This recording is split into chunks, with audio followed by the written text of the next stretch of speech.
भारतीय इकोनॉमी में मजबूती बरकरार, नवंबर में कुल आर्थिक गतिविधि स्थिर और मजबूत बनी रही। आरबीआई के दिसंबर बुलेटिन के आर्टिकल में दी गई जानकारी। त्योहारों के बाद भी शहरों में मांग में तेजी। आधार और डिजिटल भुगतान के जरिए भारत ने वेलफेयर लीकेज में 13% की कटौती की। बोस्टन कंसल्टिंग ग्रुप की रिपोर्ट में खुलासा। रिपोर्ट में भारत की तारीफ हुई। भारत के कोर सेक्टर ने पकड़ी रफ्तार। 8 प्रमुख कोर इंफ्रास्ट्रक्चर सेक्टर्स ने नवंबर 2025 में 1.8% की वृद्धि दर्ज की। सीमेंट, स्टील, उर्वरक और कोयले में बढ़त नजर आई। 2025 में आईटी जॉब्स की कुल मांग 18 लाख तक पहुंची, जो पिछले साल के मुकाबले 16% ज्यादा है। क्वेसकॉप की रिपोर्ट के मुताबिक 2024 में यह आंकड़ा 14% था। भारत में एफडीआई में बड़ी उछाल। आरबीआई के ताजा बुलेटिन के मुताबिक अप्रैल से अक्टूबर के दौरान एफडीआई लगभग दोगुना हुआ, जो $6.2 अरब पहुंचा। यह पिछले साल इसी अवधि में $3.3 अरब था। रबी फसलों की बुवाई में उछाल। रबी फसलों की बुवाई सामान्य क्षेत्र के 91% तक पूरी। सरकारी आंकड़ों के मुताबिक रबी रकबा पिछले साल के मुकाबले 1.43% अधिक दर्ज किया गया। भारत के बैंकों और गैर बैंकिंग वित्तीय कंपनियों के लिए क्रेडिट ग्रोथ थोड़ी और मजबूत होने की उम्मीद। एमएसएमई और कृषि लेंडिंग सामान्य रूप से बनी रहने की संभावना।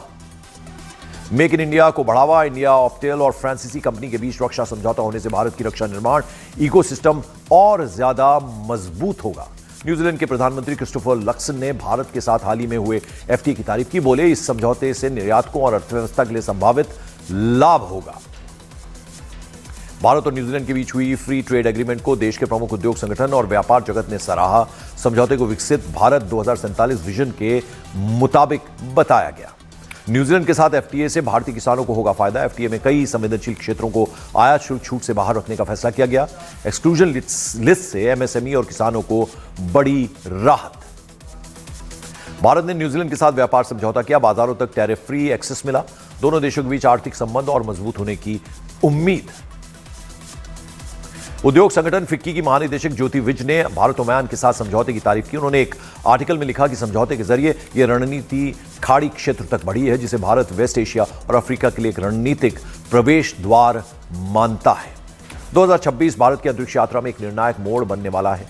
इसरो 7 बड़े मिशन लॉन्च करेगा। जानकारों का मानना है कि स्पेस इकोनॉमी में भारत की भूमिका और ज्यादा बढ़ेगी।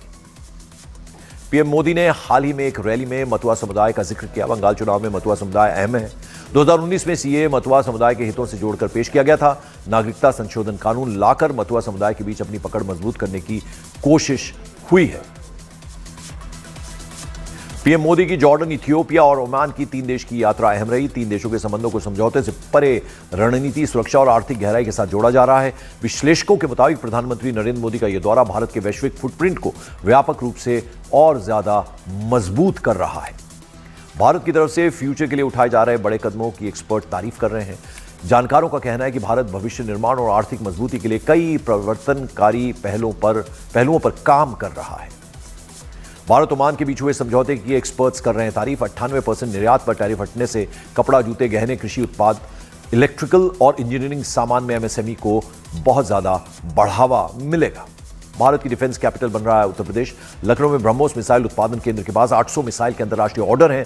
ब्रह्मोस एरोस्पेस यूनिट से राज्य के लिए राजस्व और रोजगार के नए अवसर पैदा हो रहे हैं।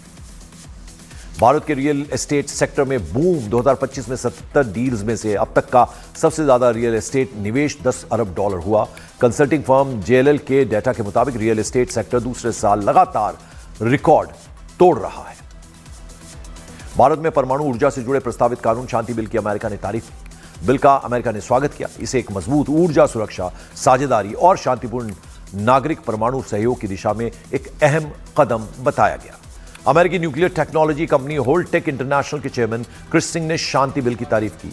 उनका कहना है कि भारत ने अपनी रणनीतिक व्यवस्थित कर न्यूक्लियर पावर और व्यापार में वैश्विक विश्वसनीयता हासिल की है।